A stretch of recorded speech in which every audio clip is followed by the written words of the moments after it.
नमस्कार, हमारी इस खास पेशकश में आपका स्वागत है। आपके साथ मैं हूं गीता जोशी।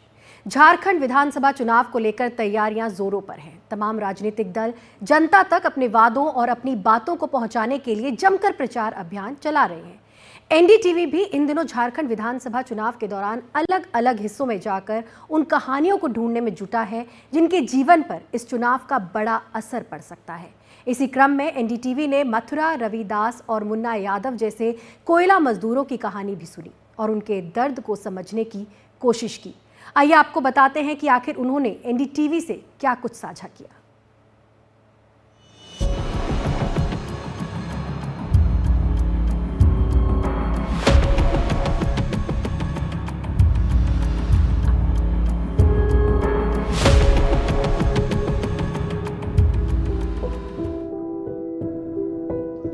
मैं झारखंड हूँ। मेरे पहाड़, मेरे जंगल, मेरे खेत और मेरी धरती के गर्भ में वो काला सोना बसा है जिसे तुम कोयला कहते हो। कोयले की इस काली चमक ने वैसे मुझसे बहुत कुछ छीन लिया और हर दिन मैं अपने बेटों और बेटियों को देखता हूँ जो अपनी जान हथेली पर रखकर इस काले सोने को ढूंढने निकलते हैं। गिरिडीह, बोकारो, धनबाद जैसे इलाकों में मेरे लोग हर रोज कोयले के पीछे अपने जीवन को दांव पर लगाते हैं। वो उन पुरानी छोड़ दी गई खदानों में उतरते हैं जो अब केवल खतरों से भरी हैं। वो खदानें जो कभी उम्मीद की तरह चमकी थीं, आज घुप अंधेरे में छिपी हैं। उनमें कोई सुरक्षा नहीं, कोई आश्वासन नहीं, सिर्फ अनदेखे जोखिम है। फिर भी लोग, मेरे लोग, हर रोज वहां जाते हैं। क्यों? क्योंकि उनके पास और कोई चारा नहीं, कोई दूसरा काम नहीं, कोई दूसरा रास्ता नहीं। उनके पैरों में जख्म है लेकिन उनके दिल में उम्मीद है। मेरे लिए हर कोयले का टुकड़ा मेरे लोगों की मेहनत, उनका पसीना और उनका दर्द लेकर आता है। वो साइकिलों पर कई क्विंटल कोयला लादकर 7-8 घंटे की लंबी यात्रा पर निकलते हैं। एक एक चढ़ाई उनके पैरों को थका देती है, एक एक ढलान उनके दिल की धड़कनें बढ़ा देती हैं। 600-700 रुपए का ये सौदा उनका पेट तो भर देता है लेकिन उनकी जिंदगी बदलने के लिए काफी नहीं है। मेरा एक बेटा मथुरा रविदास 55 पार कर चुका है। हर 3-4 दिन में अपनी साइकिल पर 6 मन यानी करीब 240 किलो कोयला लाद कर निकलता है। उसके चेहरे पर थकान है लेकिन उसकी आंखों में एक बेहतर भविष्य की उम्मीद भी। मथुरा अपने बच्चों के लिए जीता है जो गांव के स्कूल में पढ़ते हैं। वो चुनाव में वोट तो करता है लेकिन उसके दिल में चुनावी वादों का टूटता विश्वास भी है। उसने राहुल गांधी का नाम नहीं सुना था, वो राहुल जिन्होंने एक दिन कोयले से लदी साइकिल को धकेलने की कोशिश की। अच्छा लगा, किसी ने तो देखा, लेकिन मथुरा अब भी असली बदलाव का इंतजार कर रहा है। गिरिडीह के रास्ते में ऐसे आपको कई लोग मिलेंगे जो सुबह सुबह साइकिल पर टनों कोयला लाद कर अपनी जीविका कमाने के लिए ले जाते हैं। चलिए आप राधा, आपको रोकूंगा नहीं, मैंने आपको रोक दिया, थोड़ी आपकी मदद भी कर देता हूँ चलते चलते। क्या नाम हुआ आपका? मथुरा रविदास। मथुरा रविदास। माफ़ी चाहता हूँ सबसे पहले कि आप इतनी मेहनत से जा रहे हैं और आपको मैंने रोका। कहाँ से आ रहे हैं आप? असुरबांध से सर। बांसी? असुरबांध प्रदाख से। क्या क्या पड़ता है? असुरबांध। असुरबांध। हाँ। और कहाँ जा रहे हैं? असुरबांध ही जा रहे हैं सर। नहीं तो आ कहाँ से रहे हैं ये पूछ रहे थे। गुंजरडीह मंगो से। गुंजरडीह। तो कितना किलोमीटर है असुरबांध से गुंजरडीह? रोज कितना टाइम लग जाता है ले जाने में वहाँ से? रोज नहीं जाते हैं सर, एक दिन एक दिन छोड़ के एक दिन? नहीं, 3-4 रोज के बाद जाते हैं। 3-4 रोज में एक बार?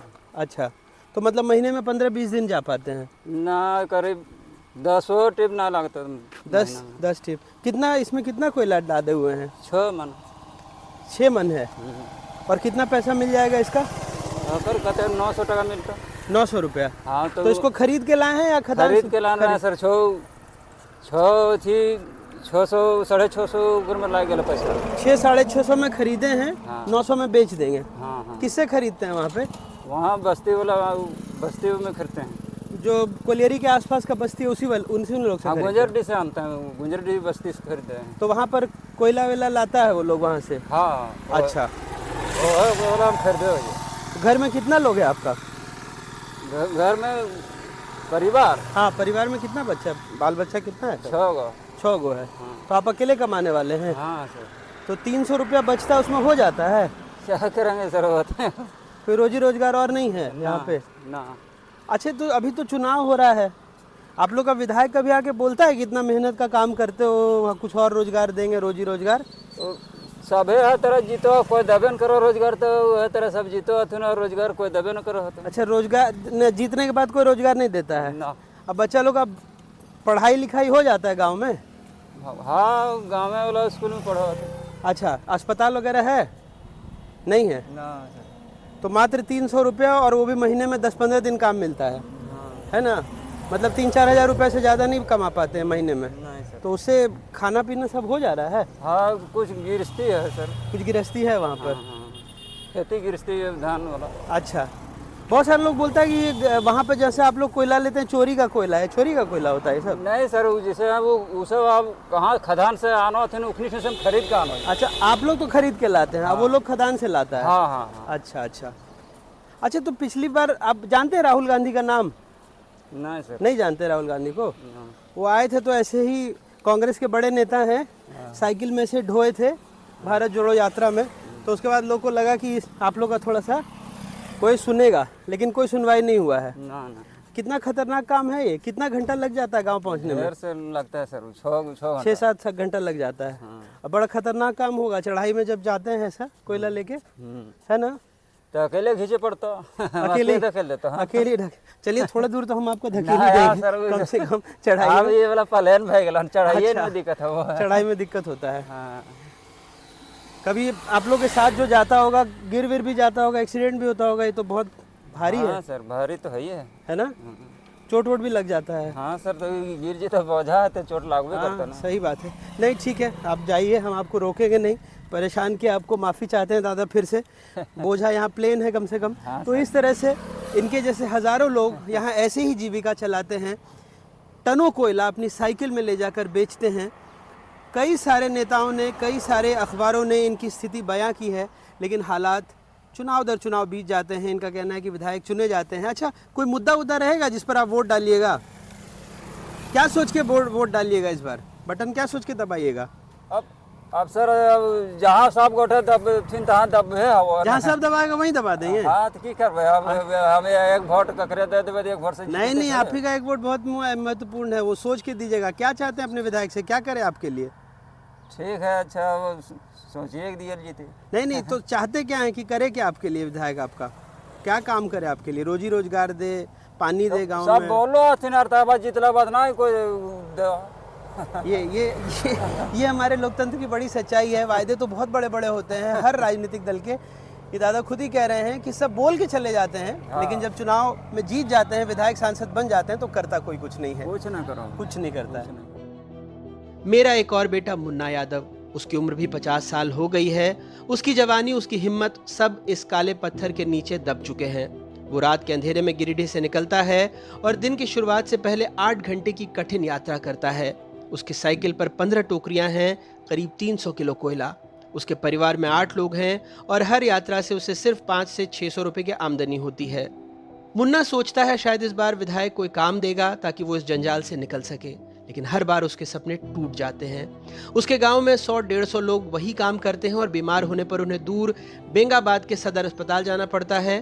उसके दिल में एक ऐसी दुनिया का ख्वाब है जहां उसके बच्चे इस बोझ से मुक्त हो सकें, लेकिन तब तक वो इस बोझ को उठाए उन पथरीले रास्तों पर चलता रहेगा एक अडिग संकल्प के साथ। आप यकीन करेंगे कि 6 क्विंटल कोयला एक साइकिल पर लेकर के इस तरह से झारखंड में कई जगहों पर, सड़कों पर आपको लोग देखेंगे। मुन्ना यादव जी हैं। चलिए मुन्ना जी, हमने आपको रोक लिया, परेशान किया, माफ़ी चाहते हैं। और ये आ रहे हैं गिरिडीह से। रात को 2 बजे वहाँ से कोयला लेकर निकले हैं ये, और अब जहाँ इनको कहाँ कोयला बेचिएगा? छोटकी खरडिया तरफ। छोटकी खरगडीहा में। तो ये कोयला वहाँ कितने में मिल जाता है गिरिडीह में? गिरिडीह में हम लोग को 120-30 रुपये टोकरी देता है सर। 120-30 रुपये टोकरी। तो कितना टोकरी माल है इसमें? 15 टोकरी। 15 टोकरी। और कितने में बिक जाएगा ये? वही इधर ले जाकर 220-30-40 में बेचेंगे। 220-30-40 में? हाँ। मतलब लगभग दोगुना का मुनाफा एक टोकरी का हो जाता है? नहीं होता उतना। नहीं होता है? नहीं। अभी उतना रेट नहीं है, अभी इटा उटा नहीं कर रहा। अच्छा, कितना मेहनत का काम है ये रोज़। मतलब 2 बजे 6 क्विंटल साइकिल पर ले जाना। 6 क्विंटल हमने आपको रोका है, आप एक रफ्तार में जा रहे थे। तो जो चुनाव यहाँ पर होने वाला है, हाँ। आपके परिवार में कितने लोग हैं? हमारा घर में हम लोग 8-9 आदमी हैं सर। 8-9 आदमी हैं। हाँ। यही काम है आपका, कोयला ले जाके गिरिडीह से खरगडिया में बेचते हैं? हाँ, अच्छा, कितना कमा लेते हैं? अभी यही 600-700-500 रुपया 600 बचेगा इसमें। 500-600 बच जाएगा। चलिए हम भी थोड़ा छोड़ धक्का दीजिए देते हैं। अरे नहीं, ऐसा मत कीजिए, बुरा लग रहा है हमको। तो 500-600 रुपये आपकी रोज़ की बचत हो जाती नहीं है? सर, डेली नहीं जा पाते, डेली नहीं जा पाते हैं? थक जाते हैं। डेली कितना जाइएगा? अच्छा, तो महीने में कितने दिन जाते हैं फिर? वही महीना में वही 10-15 दिन, 12 दिन, 10-15 दिन जा पाते हैं? 20 दिन होता है, लेकिन 30 अच्छा, 20 दिन दिन नहीं होता है। 30 दिन नहीं हो जा पाता। पाइएगा। अच्छा। डेली मिलता भी नहीं ना कोयला। डेली नहीं मिलता है? आज तो लेट हो गया, हमको लगता है घूम के आ जाते हैं, लेकिन मिल गया तो मिल भर गया। गया। तो चुनाव में आपके लिए क्या मुद्दा रहता है? क्या सोच के वोट डालते हैं? आपका जो विधायक हो क्या करे आपके लिए? हम लोग के लिए काम करे और काम दे, ये सब काम के लिए हम लोग भी छोड़ते हैं कि सब काम छोड़ के दूसरा काम करें। अच्छा, ये अरे बहुत रात बिरात को जो उठते हैं हम लोग, सुबह में 8 बजे उठ के आराम से काम करेंगे। बहुत मुश्किल काम है ये। मुश्किल है ये। 6 क्विंटल माल लाना, और वो भी कितना, मतलब रात 2 बजे से निकले हुए हैं आप? 2 बजे से, 2 बजे घर से निकले। तो इतना व्यस्त रोड है यहाँ पर, तो एक्सीडेंट भी हो जाता होगा कभी? होता है, गिरता बजरता लोग है, गिरता है ना, क्योंकि इतना चढ़ाई है, उसमें आप इतना 6 क्विंटल माल लेके जा रहे हैं। तो कभी अपने विधायक जी से बोलते हैं कि हम लोग का परेशानी देखिए, क्या कर रहे हैं हम लोग? विधायक जी तो आते हैं, रोड में देखबे करते हैं कि सब कोयला वाला जा रहा है। हाँ, एक साइकिल हम ही लोग थोड़े, बहुत साइकिल चलता है, बहुत साइकिल सुबह चलता से लेकर के एकदम शाम आपके तक। गांव में कितना आदमी काम करता है? हमारे गांव में लगभग वही, अभी तो बहुत कम हो गया है, पहले तो 100-150 था। 100-150 था। हाँ। आप लोग के गांव में बढ़िया से आप लोग इलाज विलाज हो जाता है? अस्पताल वगैरह है आसपास में सरकारी? नहीं, ये मेरा घर तो यहीं सामने में हुआ रहा है। अच्छा, बेंगाबाद है हम लोग का नज़दीक। बेंगाबाद नज़दीक है, वहाँ पर अस्पताल में इलाज विलाज हो जाता है? हाँ, होता है, सदर है। सदर अस्पताल है। बच्चों का पढ़ाई लिखाई ठीक से, स्कूल वगैरह है? हाई स्कूल है। स्कूल है, हाँ। ठीक ठाक पढ़ाई हो जाता है? हाँ, पढ़ाई होता है, स्कूल और है। क्या चाहते हैं जिसकी सरकार बने वो आप लोग के लिए क्या करे? हम लोग के लिए काम धंधा चाहिए, और बाल बच्चों के लिए जो पढ़े लिखे हैं उनको रोजगार दीजिए। आखिर हम लोग तो पढ़े हैं नहीं, हाँ। तो हम लोग तो अपना व्यवस्था पार कर लिए। लड़का बच्चा पढ़ रहा है, उन लोग को काम कितना मिले। उम्र हो गया आपका? मेरा उम्र लगभग 47-48 साल। और कब से काम कर रहे हैं? हम ये काम 18-19 साल से। 18-19 साल से हाँ, कर रहे उतना उम्र से हम इसमें आए। हैं। और कितना गांव में आपके ये सब काम करता होगा? कितना आदमी लगभग? अभी तो आसपास लगभग मिला के? 30-40 आदमी है। 30-40 आदमी। ठीक है, अब हम आपको रोकेंगे नहीं। तो यादव जी लगभग 2 बजे रात को चले हैं, अब अपने घर पहुंचेंगे। कह रहे हैं महीने में 20 दिन इनको काम मिलता है, बाकी के दिनों के लिए जो विधायक इनके इलाके से बनेगा, जिसकी सरकार बनेगी, वो चाहते हैं कि कुछ रोज़गार मिले, क्योंकि वाकई ये 6 क्विंटल कोयला ले जाना महीने के 20 दिन कोई आसान काम तो नहीं। मेरे पास देश के कुल खनिज भंडार का 40% हिस्सा है, जिसमें से 27.3% कोयला है। मैं देश का सबसे बड़ा कोयला उत्पादक हूँ, लेकिन फिर भी ये श्रमिक, ये बेटे और ये बेटियां अदृश्य हैं। उनके लिए कोई सुरक्षा नहीं, कोई संगठित या असंगठित श्रमिक का दर्जा नहीं। वो उन खामोश हाथों की तरह है जो अपनी मेहनत से दूसरों की दुनिया रोशन करते हैं, लेकिन उनकी अपनी जिंदगी अंधेरे में है। मेरे लिए कोयले का खेल सिर्फ एक खनिज का व्यापार नहीं, ये मेरे लोगों की जीविका, उनकी आत्मा और उनका सपना है। मथुरा, मुन्ना और अनगिनत लोग अपनी जिंदगी की उम्मीदें लिए मेरी पथरीली सड़कों पर हर रोज चलते हैं। उनका सपना, उनका संघर्ष मेरा हिस्सा है। उनके कदमों की आवाज मेरे दिल की धड़कन है, और उनके आंसुओं का दर्द मेरी आत्मा का अंश है। कोयला निर्भर समुदायों की चुनौतियों को समझने और समाधान सुझाने के लिए राज्य सरकार ने नवंबर 2022 में जस्ट ट्रांजिशन टास्क फोर्स की स्थापना की, लेकिन इन प्रयासों के बावजूद कोयला बेल्ट के मेरे ये बेटे बेटियां अभी भी अदृश्य हैं। अधिकांश संगठित या असंगठित क्षेत्रों में गिने ही नहीं जाते। मैं एक पिता की तरह अपने बच्चों को देखता हूं, जो हर दिन खुद को जोखिम में डालते हैं। मैं झारखंड हूं और बस इतना चाहता हूं कोई मेरी सुने, मेरे बच्चों को देखे और उन्हें उनकी मेहनत का सही फल मिले। इनकी आवाजें कोयले के पहाड़ों में, कोयले की खदान में, सुरंग में अनसुनी गूंजती हैं, सुनने वाला कोई नहीं। भारत के खनिज संपदा के केंद्र में ये एक अदृश्य श्रम शक्ति है, लेकिन शायद किसी को इनकी याद नहीं। तभी तो ये किसी चुनावी वायदे का हिस्सा नहीं है, किसी घोषणा पत्र में इन्हें जगह नहीं मिली। ये सिर्फ कोयला नहीं, मेरे लोगों की जिंदगी है। ये मेरी चादर का वो कोना है जो संघर्ष से ढका हुआ है। मैं इंतजार कर रहा हूं कि कोई आए, मेरी जमीन के इस काले सोने के बदले मेरे बच्चों को एक उज्जवल भविष्य दे। झारखंड से अनुराग द्वारी के साथ रिजवान खान की रिपोर्ट, NDTV।